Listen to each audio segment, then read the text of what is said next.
Emeric, bienvenue dans cette nouvelle vidéo qui va être un peu différente de la précédente où je t'ai expliqué mon histoire, mon parcours d'entrepreneur et finalement les vraies raisons pour lesquelles je me suis lancé dans l'entrepreneuriat. Aujourd'hui, on va voir les 5 pièges à éviter absolument quand on lance sa conciergerie.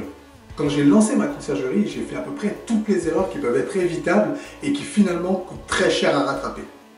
Ne pas étudier son marché, mal estimer mon besoin de financement, ne pas être accompagné dans le projet, ne pas être correctement formé et il y en a tellement d'autres. Je veux absolument que tu évites toi aussi de faire toutes ces erreurs. Alors dans cette vidéo, je te partage les 5 erreurs qu'il faut absolument éviter quand on lance sa conciergerie. Tout d'abord, croire qu'on peut se lancer sans préparation. Alors c'est vraiment le piège récurrent pour tous les débutants qui lancent leur business et leur conciergerie. Moi le premier, je suis tombé dans ce piège-là quand je me suis lancé. En fait, beaucoup pensent qu'il suffit de lancer sa conciergerie dans sa ville et hop, c'est parti sur la route de la réussite. Ensuite, ils font face à leurs concurrents et face à la qualité de leurs concurrents. Alors, ils tentent de s'adapter tant bien que mal à la situation et finalement, ils finissent par perdre beaucoup. Ils vont perdre une énergie folle dans cette course des entrepreneurs, ce que j'appelle la rat race des entrepreneurs. Ils vont perdre un temps fou dans le développement de leur business, mais aussi et surtout beaucoup d'argent à toujours se rattraper, toujours à corriger, à être en permanence, à s'adapter à des concurrents qui, eux, sont toujours plus forts et ont bien préparé les choses. Alors tout cela peut être évité en préparant correctement son business plan. Il s'agit en fait de construire les fondations de son entreprise. Tout d'abord en réalisant une étude de marché pour s'assurer du potentiel économique qu'il y a sur sa zone, s'assurer du type de concurrent qu'on va devoir affronter. Ensuite, en déterminant sa stratégie commerciale. Comment est-ce qu'on va acquérir de nouveaux clients, de nouveaux propriétaires? Comment est-ce qu'on va acquérir des nouveaux voyageurs? Quels services on va proposer à nos propriétaires?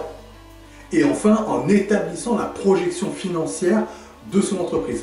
L'idée est de connaître parfaitement son besoin en financement pour être sûr de ne pas se tromper. Deuxièmement, deuxième erreur, croire que la carte G d'agent immobilier est obligatoire pour lancer sa conciergerie. Alors, c'est une idée reçue qui est très répandue. C'est vrai qu'en tant que conciergerie, on va vraiment rendre service aux propriétaires. Et dans certains cas, c'est vrai qu'elle est le véritable intermédiaire entre le propriétaire et les voyageurs qui vont occuper son logement. Et c'est ça qui amène à croire qu'une conciergerie gère le bien du propriétaire. On parle d'administrer le bien. Cela va se faire notamment par 2 actions. La première action est d'encaisser les revenus locatifs pour le compte du propriétaire et ensuite lui reverser sa part. Et deuxièmement, de commercialiser le bien pour le compte du propriétaire, sous-entendu en notre propre nom en tant que conciergerie pour le compte du propriétaire. Mais ce n'est pas ce que nous faisons avec nos conciergeries. Nous sommes des prestataires de services et le propriétaire va faire appel à nos services dans le cadre de sa gestion de son entreprise, de ses appartements. Donc l'annonce est donc bien à son nom, au nom du propriétaire. Pour ça, pour pouvoir avancer, il va d'abord nous accepter en tant que co-hôte sur son annonce afin de nous donner accès à toutes les fonctionnalités qui permettent d'exercer notre prestation de service correctement. Et grâce à ce statut de co-hôte, nous pourrons exercer donc toutes les actions quotidiennes qui sont nécessaires au fonctionnement de son annonce. Paramétrer l'annonce, mettre un titre, un texte, des photos, etc. Mettre en place des tarifs et des conditions d'annulation, répondre aux voyageurs, réaliser le ménage, gérer le linge, faire de la maintenance et la liste peut être encore très longue. Pour l'encaissement, le propriétaire va percevoir la totalité des revenus. Puis, notre conciergerie, nous allons lui facturer, nous allons éditer une facture mensuelle ou hebdomadaire, ça va être au choix, afin de récupérer la part qui nous est due. Troisième erreur, c'est de croire qu'un channel manager fera tout le job. C'est certainement l'idée la plus répandue sur la toile. Alors c'est vrai qu'un channel manager est un outil central pour une conciergerie, parce que ce channel manager va nous permettre d'automatiser, de systématiser un certain nombre d'actions qui sont indispensables pour bien recevoir des voyageurs dans nos appartements, comme lui envoyer des messages, lui envoyer des codes d'accès, lui envoyer des rappels, gérer des cautions, et tout ça simultanément sur plusieurs appartements. Et il est vrai que pour un propriétaire, quand on gère son propre appartement, cela peut sembler suffisant. Mais pas du tout lorsqu'on est une conciergerie sérieuse. Nous sommes des professionnels qui allons rendre des services à des propriétaires. Et cette prestation est payante et pour cause, car nous allons réaliser plusieurs actions pour lui.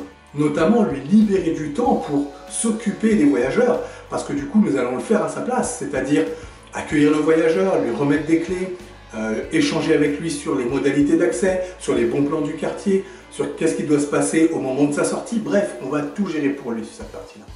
Et puis surtout pour maximiser ses revenus, car le propriétaire a un objectif de rentabilité sur son bien immobilier, c'est la raison pour laquelle il le loue en courte durée et nous sommes là pour garantir cet aspect. Et du coup, il est donc normal qu'un propriétaire nous demande des comptes sur les actions réalisées. Et il est tout aussi normal de rendre des comptes par rapport à notre activité en fournissant un certain nombre d'informations, en fournissant un certain nombre de tableaux explicatifs qui vont donner la visibilité au propriétaire sur le taux de remplissage, le chiffre d'affaires réalisé, etc.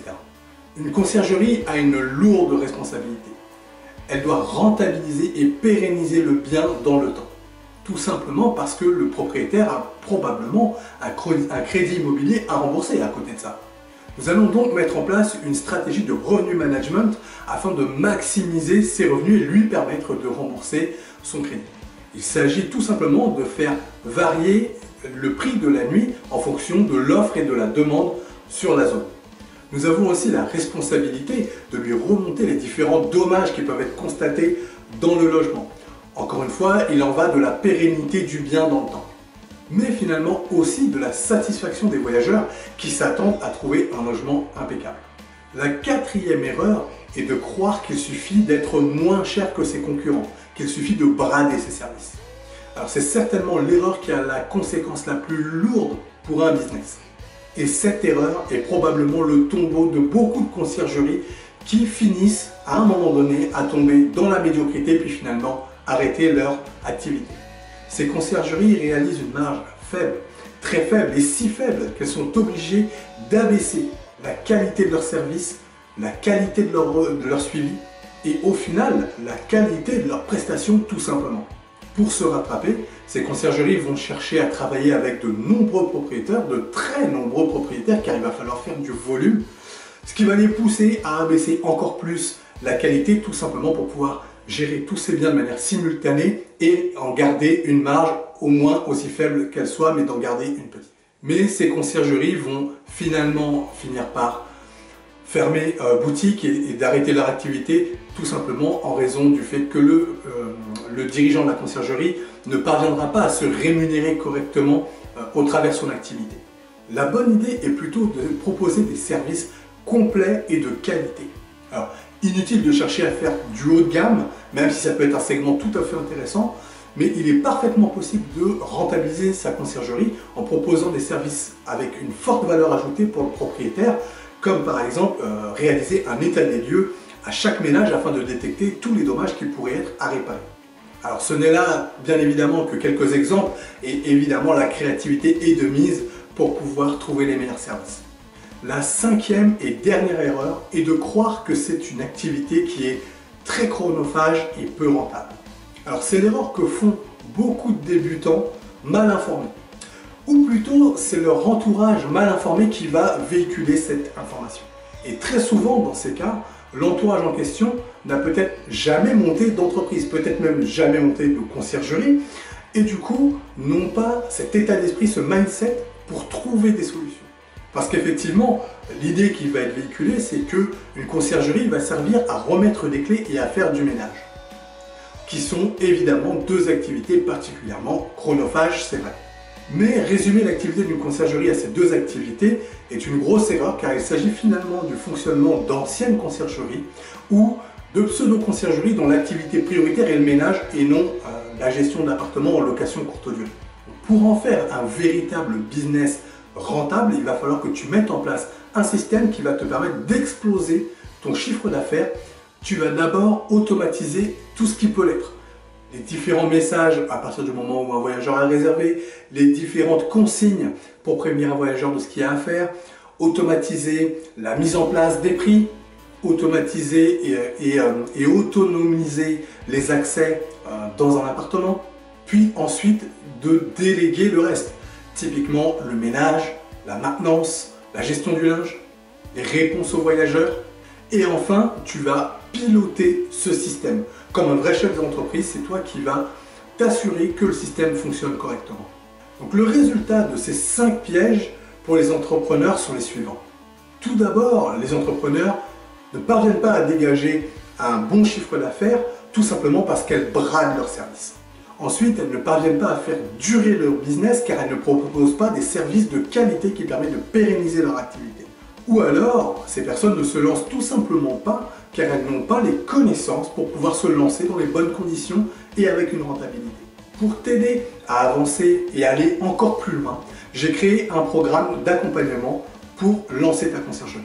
Avec ce programme complet, tu disposeras d'un tutoriel pas à pas pour lancer ta conciergerie en 30 jours. Tu monteras un business à plusieurs dizaines, voire centaines de milliers d'euros et tu deviendras un entrepreneur libre et indépendant. Tu retrouveras 38 cours au format vidéo afin de t'aider à lancer ta conciergerie. Ces vidéos sont réparties sur 15 modules et qui seront abordés de la manière suivante. La première partie, il s'agira de construire les fondations de ton entreprise. On commencera par bien comprendre le fonctionnement de cette formation et l'implication que cela nécessite, puis on démarrera par la compréhension du business d'une conciergerie. Comment une conciergerie peut gagner de l'argent. Ensuite, on déterminera son offre commerciale et son périmètre géographique pour s'assurer d'aller dans la meilleure zone. Ensuite, on parlera de stratégie commerciale. Comment est-ce qu'on va acquérir nos clients? Donc, de quelle manière on va prospecter pour trouver nos clients, qu'ils soient propriétaires ou voyageurs. Ensuite, nous allons choisir la structure d'entreprise la plus adaptée pour lancer un business de conciergerie. Enfin, nous établirons la projection financière pour les 3 prochaines années pour ta conciergerie selon le format que tu auras retenu afin de valider tes besoins en financement. Dans la deuxième partie, nous allons lancer l'étape de préparation de la conciergerie. Nous allons ensemble effectivement créer ta conciergerie, c'est-à-dire faire les démarches administratives afin d'obtenir ton cabis et ton numéro SIRET. Ensuite, nous allons accueillir et gérer les voyageurs. Nous allons réussir le premier accueil et répondre à toutes les questions afin d'accueillir dans les meilleures conditions. Enfin viendra le temps de la facturation, puisque du coup tu vas envoyer ta première facture afin de te faire payer de la prestation. Tu recevras également ton premier paiement et t'assurer du bon recouvrement. Et finalement, tu vas pouvoir dupliquer cette méthode-là afin de faire exploser le chiffre d'affaires de ta conciergerie. Donc, comme tu peux le constater, il y a un programme qui est assez dense et qui est plutôt chargé. On aborde tous les aspects du développement et de la création d'une conciergerie. Alors, il est important de bien comprendre le fonctionnement de ce programme. C'est un principe fondamental pour que tout fonctionne pour toi. Tu suis un cours et tu l'appliques. Tu suis un cours et tu l'appliques. Voilà le principe fondamental. Car non, ce n'est pas un programme baguette magique et ce n'est pas non plus un programme miracle qui va t'amener vers la réussite de ta conciergerie tout simplement en regardant des vidéos.